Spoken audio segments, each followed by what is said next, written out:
Hello everyone. I grew up watching the NFL as a little child. The Denver Broncos is actually my favorite team. A lot of NFL fans travel thousands and thousands of miles each year just to witness the opportunity to watch their favorite team rival another team. They look forward to the opportunity to holler and cheer for their favorite team in efforts to keep the players focused, supported, motivated, and obligated to play harder.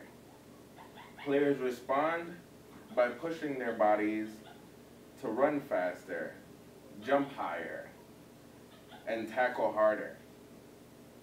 In this state of overdrive and hype that the players receives from the fans, that's when a lot of career-ending injuries occur.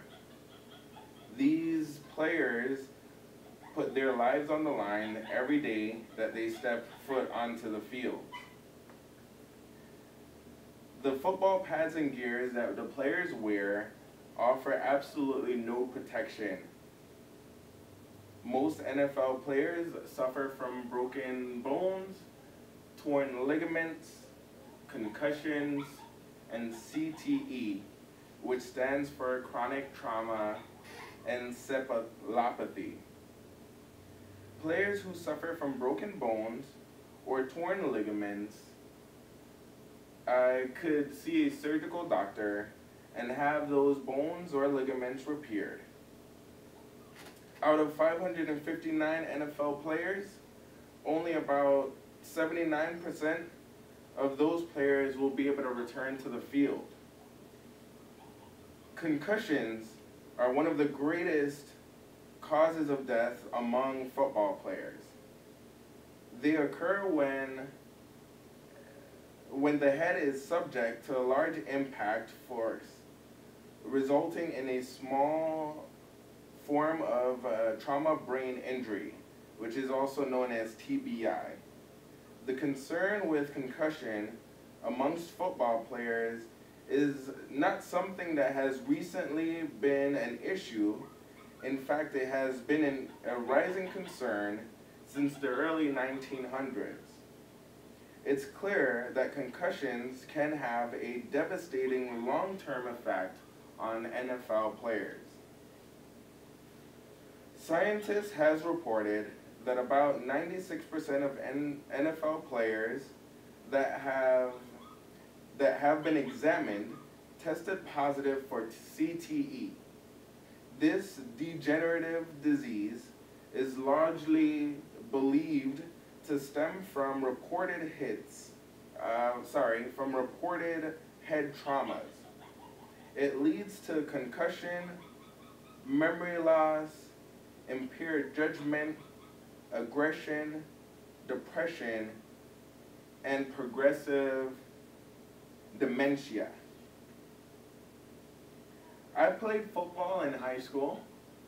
I was a second string free safety. Every time I had to give a tackle or take a tackle, I would feel as if my brain had just shifted, causing an enormous throbbing migraine. So I know that other players must experience the same conditions as I have. I quit the team about 4 weeks into practice. Football is a contact sport, and there is nothing wrong with that. The NFL needs to implement strict rules as far as how players can tackle and should tackle one another. For example, keeping all tackles below the helmet.